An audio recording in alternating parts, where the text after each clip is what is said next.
Yung sinabi niya sa inyong presyo ng ibang bagay ay tama. Pero yung estatwa ay isa ng kalokohan. Anong sinasabi mo dyan? Hindi ako nagsisinungaling sa mga batang ito. Talaga? Hindi 80,000 ang halaga ng estatwang yan. Kaya nagsisinungaling ka. Ang gusto mo ay ang nilalaman ng estatwa. Nilalaman? Oo.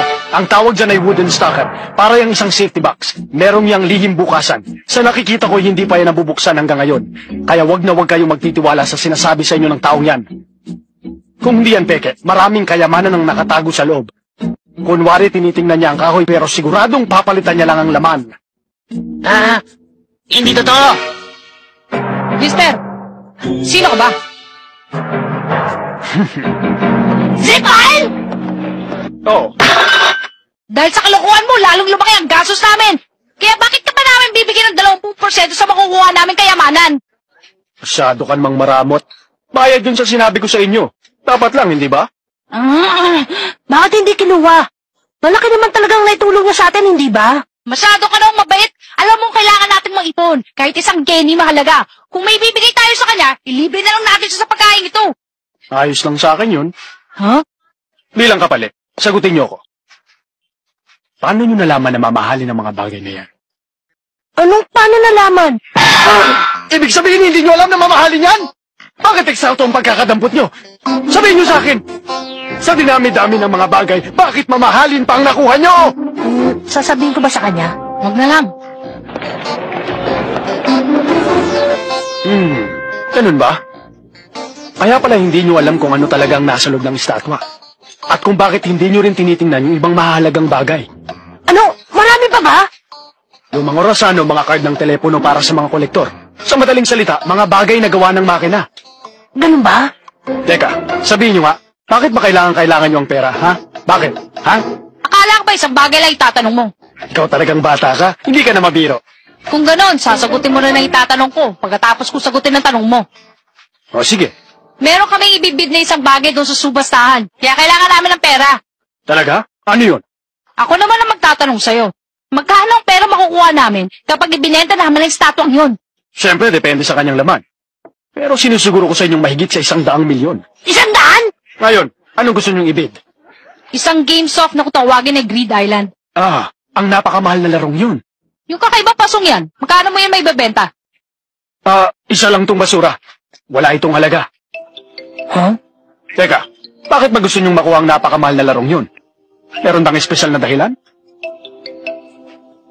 Dahil hinahanap ko ang aking ama at ang larong yon ang isa sa mga susi para makita ko siya. Talaga? Paanong susi? Kami naman ang magtatanong ngayon. Sabihin mo, bakit mo pinili ang pasong yan? Huh?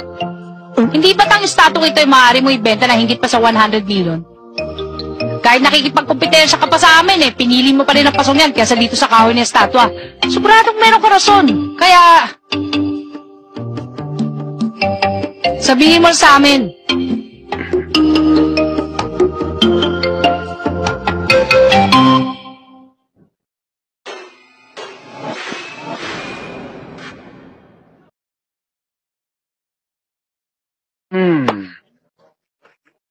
Para sabihin sa inyo ang totoo, ako ang gumawa nito. Ha? Kahit ako ang gumawa, hindi pa rin ito ang orihinal. Ginaya ko lang. Isa itong peke. Dumating kasi noon ang pagkakataon na talagang walang-wala ako. Kaya gumawa ako ng ganito para makabili man lang ng pagkain. Pero nagsawa din ako kaya tuluyan ko nang itinigil. Ito ang isa sa mga una kong nilikha. Kapag nakikita ko ito ngayon, nahihiya ako. Pero sa tuwing pumupunta ako sa ganitong lugar, isa-isa ko silang nakikita kaya binibili ko. Talaga, hindi tunay yan? Magkano? Ako naman ngayon. Bata, sabihin mo nga sa akin kung anong ginagawa ng tatay mo. Isa siyang professional na hunter. Talaga? Meron din akong kilala na nagbebenta ng antik. Magkano ako tunay? Mga 40 hanggang 50,000. Isa pala siyang professional na hunter. Ang negosyo niya ay umiikot sa buong mundo. Hindi ba imposibleng mahanap siya ng isang batang katulad mo? Huwag ka mag-alala. Huh? Dahil isa rin akong professional na hunter. Ngayon, ikaw naman ang magtatanong. Ito na ang huling tanong. Mga bata, meron ba akong maitutulong sa inyo? Ha? Kung gusto nyo talagang kumita dun sa subastahan, kailangan nyo ng makakasamang marunong tumingin. Malaki ang maitutulong ko, kesa pumunta kayo doon na walang nalalaman. Tatanggapin ko kahit anong ibigay nyo. Ano?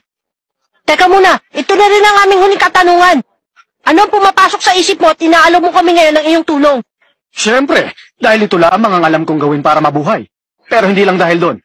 At tutuwa ko sa inyo mga bata.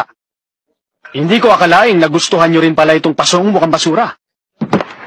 Hindi mo kang basura ang pasong yan!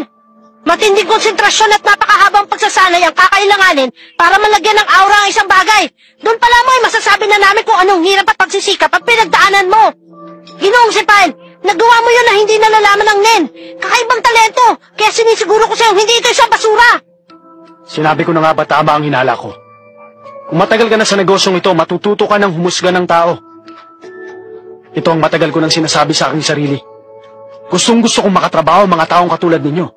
Yun ang aking kasagutan. Ano naman ngayon ang sagot nyo? Walang problema sa amin. Titignan ko muna kung ano magagawa mo.